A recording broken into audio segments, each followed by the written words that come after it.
Let's just get this out of the way. Was there ever a face in Hollywood more absurdly, unfairly beautiful than Robert Redford's? Come on! That sunlit mop of hair, the easy come-hither grin, those soulful eyes. The man looked like someone hand-picked him out of a lineup for the sole purpose of making everyone else feel a little bit lacking. But here's the wild part. Behind all that star power, behind the heartthrob legend, there was a real love story running quietly, deep beneath the surface. The kind that doesn't show up in magazine covers or late-night punchlines, but absolutely shapes the man himself.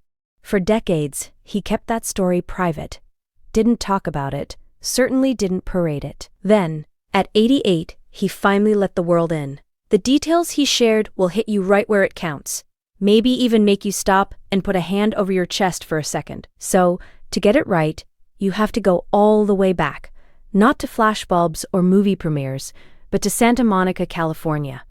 Here's a kid growing up in a working-class family. Dad was crunching numbers as an accountant, Mom doing the million invisible things that keep life running. Robert, by his own admission, was terrible at sitting at a desk. His grades were a mess. He was the restless, easily distracted type. But give him a brush and some colors, or drop him on a tennis court?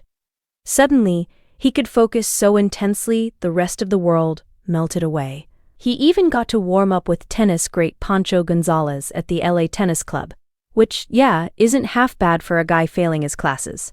Still, school never clicked for him. He made it to the University of Colorado and then promptly started slipping. He drank too much, flunked out, lost his scholarship, got kicked out. Most people looking from the outside would write that off as the tragic end of a promising kid. But for Redford, that was just where it all began. He wandered in that searching, hungry, pre-internet kind of way, through France, Spain, Italy.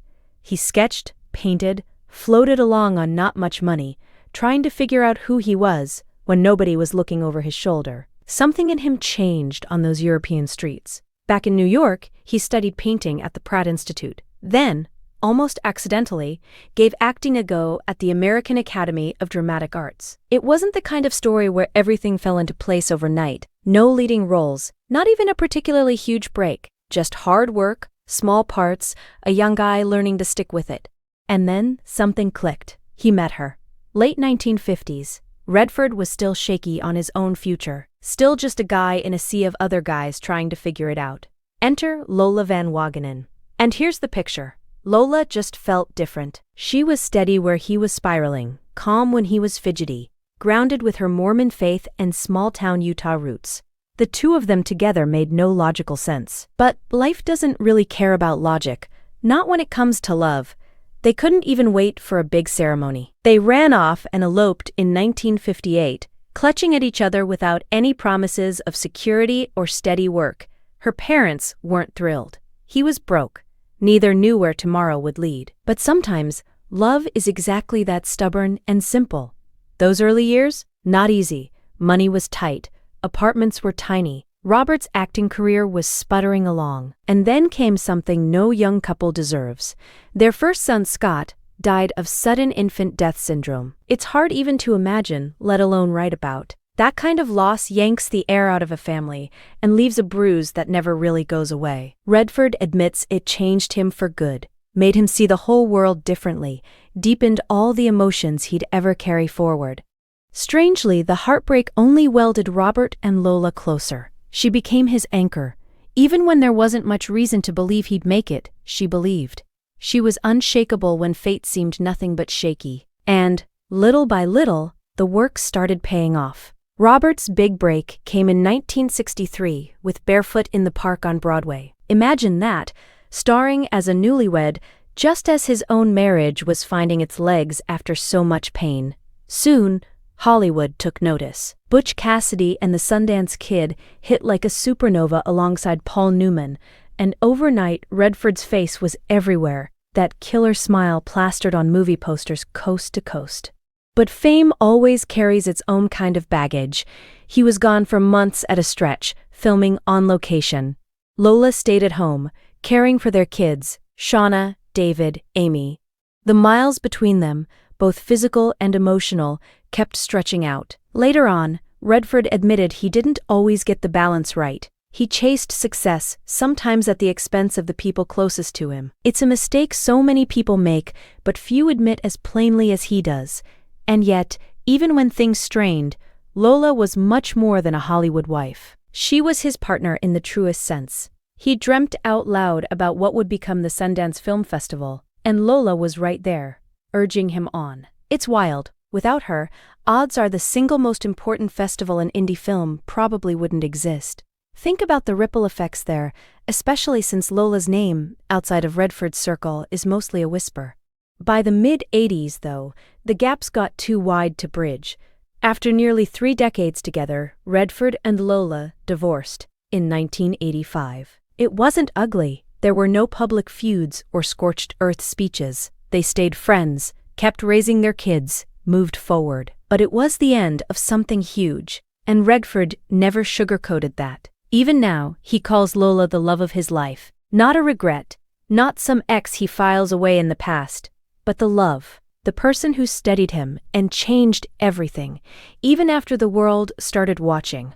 In the years that followed, Robert's personal story kept moving, as personal stories do. He had a whirlwind romance with Brazilian actress Sônia Braga, passionate, electric, brief. Then, while filming Havana in 1990, a spark developed with Swedish actress Lena Olin that spilled well beyond the camera. Each relationship added something to his story, reflected a different version of who he was in that season of his life. He was not a man who shut himself off from love. He kept showing up for it, even when it didn't last.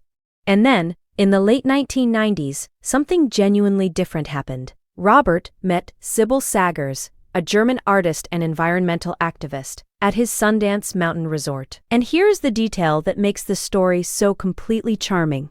Sybil didn't really know who he was. She wasn't starstruck. She wasn't approaching him as a movie legend. She was just a person, meeting another person. She later admitted she went home and rented a bunch of his films before their first dinner, just to catch up. But at that first meeting, none of it came up. It was just 2 people, talking.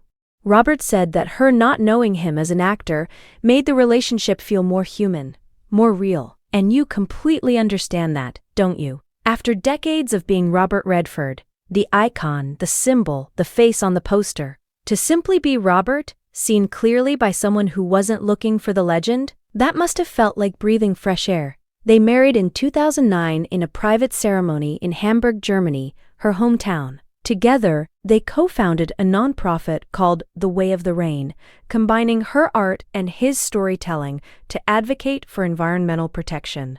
They became a team in the truest sense, partners in life and in purpose. But even as this beautiful chapter was unfolding, loss kept finding him. His son, James Redford, a filmmaker and environmental activist who had survived 2 liver transplants and turned his experience into powerful advocacy work, passed away in 2020 from liver cancer. Robert described James as someone full of hope, always focused on making the world better.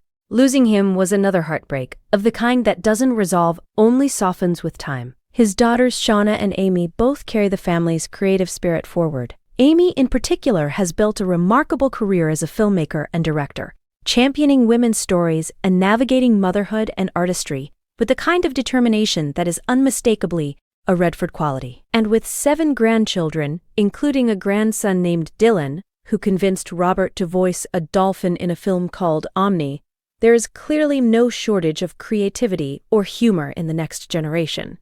Robert's later career turned out to be something worth celebrating on its own terms. All Is Lost, where he played a man stranded alone at sea with almost no dialogue, earned some of the best reviews of his entire career. He played the villain, in Captain America, the Winter Soldier, and fans adored him for it. In 2018, he announced his retirement with The Old Man and the Gun, a film about a charming bank robber that felt like a wink back at Butch Cassidy. And then, because he is Robert Redford and cannot quite help himself, he showed up briefly in Avengers Endgame, because why not? But here is what stays with you after all of it. After all the films and the festivals and the romances and the losses and the reinventions, Robert Redford built a life that was genuinely fully lived. He loved imperfectly. He worked passionately. He grieved deeply, he kept going. He found, in the end, a partnership with someone who saw him clearly, not the legend, just the man, and chose him anyway. He once said that life is about learning and growing, no matter your age. And looking at everything he has carried, the joy and the grief and the love that never quite left, you believe him completely. Robert Redford isn't just a Hollywood legend. He is a father, a grandfather, an artist, and a man who never stopped believing that stories, the ones we tell on screen, and the ones we live quietly, privately, in the spaces between, have the power to change the world. And somewhere in all of that, there is a girl from Provo, Utah, who saw something in a restless, golden-haired boy before anyone else did. The love of his life, he said so himself. And honestly, you can see why.